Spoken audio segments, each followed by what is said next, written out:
চলে আসলাম সেই মাওয়া কোরবানির পরে আজকে মাওয়া এসেছি ইলিশ মাছ দিয়ে ভাত খাচ্ছি। আমার সাথে আছে বন্ধু হানিফ।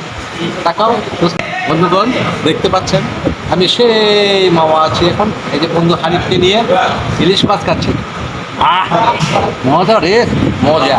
গরুর মাংস খাইতে খেতে আর ভালো লাগছে না, তাই মাওয়া চলে আসলাম সেই পদ্মা নদীর টাটকা ইলিশ খাওয়ার জন্য। বন্ধুগণ, দেখতে পাচ্ছেন ইলিশ মাছ খেতে কারা ভালোবাসে, সত্যি অতুলনীয়।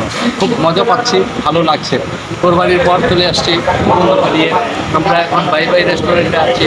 দেখতে পাচ্ছেন আমার আশেপাশে অনেক মানুষ আছে। এই যে এই যে এই যে আমাদের খাবার।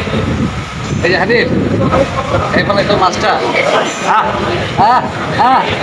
মজা রে, মজা মজা মজা রে, মজা। ওকে বন্ধুগণ, গরুর মাংস খাওয়ার পরে তোমার কেমন লাগতেছে অনুভূতি? আজকে ইলিশ মাছ খাচ্ছ। গরুর মাংস গরুর মাংস তো অসাধারণ একটা খাবার। তারপরও অনেকদিন খাওয়াতে আমি একটু অভক্ত বোধ করতেছি, তাই মনটা একটু ঘুরতেও আসলাম আর চিন্তা ভাবনা করলাম যে ইলিশ মাছটা খুব আমাদের বাংলাদেশের মধ্যে একটা প্রিয় একটা মাছ। ভাবলাম দুই বন্ধু মিলা পদ্মা থেকে গিয়া খাওয়া দাওয়া করি। এই উদ্দেশ্যেই আজকে বের হওয়া বা আসা। আল্লাহ হাফেজ, ঈদ মুবারক। চলে আসলাম সেই মাওয়া কোরবানির পরে আজকে মাওয়া এসেছি ইলিশ মাছ দিয়ে ভাত খাচ্ছি।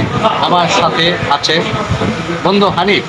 তাকাও বন্ধুগণ, দেখতে পাচ্ছেন আমি সেই মাওয়া আছি এখন। এই যে বন্ধু হানিফকে নিয়ে ইলিশ মাছ খাচ্ছি।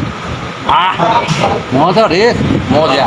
গরুর মাংস খাইতে খেতে আর ভালো লাগছে না, তাই মাওয়া চলে আসলাম সেই পদ্মা নদীর টাটকা ইলিশ খাওয়ার জন্য। বন্ধুগণ, দেখতে পাচ্ছেন ইলিশ মাছ খেতে কারা ভালোবাসে, সত্যি অতুলনীয়। খুব মজা পাচ্ছি, ভালো লাগছে। কোরবানির পর চলে আসছি বন্ধুকে নিয়ে। আমরা এখন বাই বাই রেস্টুরেন্টে আছি। দেখতে পাচ্ছেন আমার আশেপাশে অনেক মানুষ আছে। এই যে এই যে এই যে আমাদের খাবার। এই যে হানিফ, এখানে তো মাছটা মজা রে, মজা মজা মজা রে, মজা। ওকে বন্ধুগণ, গরুর মাংস খাওয়ার পরে তোমার কেমন লাগতেছে অনুভূতি? আজকে ইলিশ মাছ খাচ্ছ। গরুর মাংস তো অসাধারণ একটা খাবার। তারপরও অনেকদিন খাওয়াতে আমি একটু অভক্ত বোধ করতেছি, তাই মনটা একটু ঘুরতেও আসলাম আর চিন্তা ভাবনা করলাম যে ইলিশ মাছটা খুব আমাদের বাংলাদেশের মধ্যে একটা প্রিয় একটা মাছ। ভাবলাম দুই বন্ধু মিলা পদ্মা থেকে গিয়া খাওয়া দাওয়া করি। এই উদ্দেশ্যেই আজকে বের হওয়া বা আসা। আল্লাহ হাফেজ, ঈদ মুবারক।